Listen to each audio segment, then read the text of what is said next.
Because the analogy I use is we have, Patwork has 10 crews, and we have 10, 11 engine companies. So we have, at times 300 employees that we train, we take care of, and then we lend those employees out to our partners in the wildland fire service and the state and private industry. And we're giving them a lot of faith that they'll take good care of our people. And we trust them to take good care of our people. And, we can survive without that trust.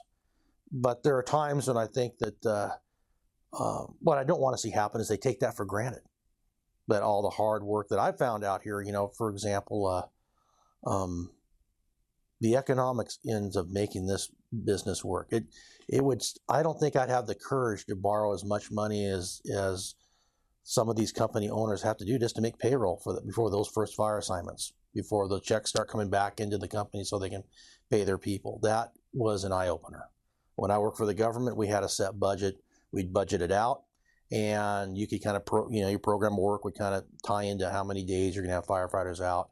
Here, it's a gamble. It's a call when needed. It's frankly speculation. What kind of fire season you're having, that's going to set the bar of how many people you're going to employ, and that'll keep you up at night. If you go through a fire season you don't have a lot of activity, the bills don't stop.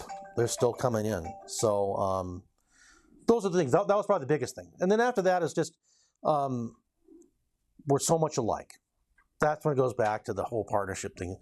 Our firefighters, our men and women are just like the firefighters I left with the agency. They love it. They have it in their blood. They're passionate about wanting to do the best they can be as a firefighter. And that's the stuff that I really love. That's the stuff that gets my eyes glowing. I just love being around firefighters. And whether it be the private industry, whether it be the agencies, they're all just solid white hat people. They want to do the right thing. They're just passionate. It really doesn't matter at the fire line who you work for. Everybody wants to come home safely. Everybody wants to do a really good job. Everyone wants to be, acknowledged as being valuable.